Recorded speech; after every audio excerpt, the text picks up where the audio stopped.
Monsieur le député de Matane, Matapédia, propose l'adoption du principe du projet de loi numéro 395, loi remplaçant le nom de la circonscription électorale de Matane, Matapédia par Matane, Matapédia, Métis.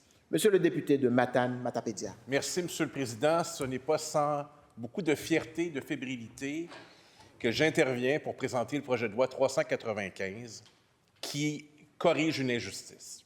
Depuis plus de 10 ans, je plaide pour que le vocable « métis » fasse partie de ma circonscription.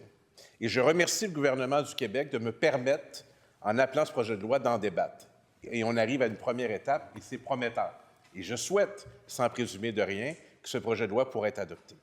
Je vous parle de ma circonscription, Matane-Matapédia, à l'est du Bas-Saint-Laurent. D'abord, un record, 45 municipalités différentes, la MRC de la Matanie, la MRC de la Matapédia et la MRC de la Métis. 45 municipalités, c'est beaucoup d'élus municipaux, de gens qui ont besoin qu'on parle de leur réalité à l'Assemblée nationale dans les lieux de pouvoir. Ce n'est pas le cas pour la Métis, une MRC créée pourtant le 1er janvier 1982, qui regroupe 16 municipalités, dont la plus connue est Montjoly, le chef-lieu, mais 2 territoires non organisés. Ce qui veut dire que depuis la création de la nouvelle circonscription de Matane-Matapédia, née de la fusion de Matane et de Matapédia, première élection en 2012 où j'ai été élu, on ne nomme pas la Métis systématiquement. Alors, j'essaie à chaque fois de corriger, mais là où ça compte, ce n'est pas indiqué. C'est une injustice selon moi. La MRC de la Métis, c'est la 2e en population dans ma circonscription.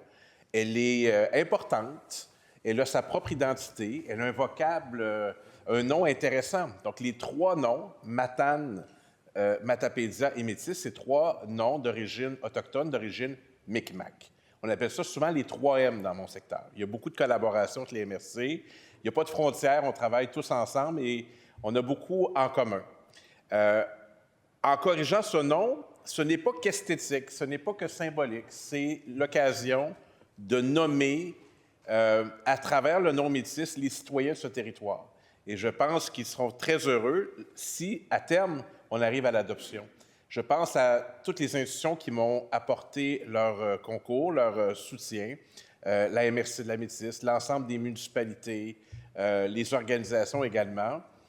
Ça fait longtemps qu'on souhaite ce moment et j'ai cru comprendre qu'il y a une volonté qu'on tienne compte de l'identité des circonscriptions et mes collègues ont fait des démonstrations éloquentes que ça compte.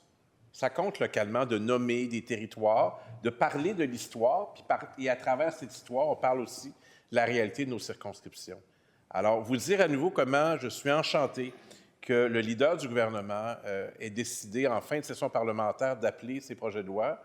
Je ne dirais pas que j'étais sceptique, mais j'avais beaucoup d'espoir, que c'était un peu éteint, mais j'en suis très reconnaissant au leader et j'espère qu'on pourra adopter tous ces projets de loi qui visent essentiellement à s'assurer que le travail qu'on fait à l'Assemblée nationale soit un travail qui permet de représenter tout le monde et pourquoi pas en nommant tout le monde à chaque occasion. Et souvent, c'est vous qui le faites pour nous.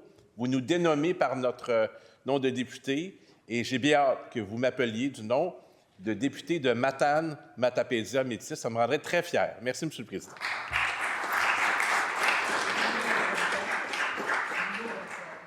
Merci, Monsieur le député de Matane, Matapédia.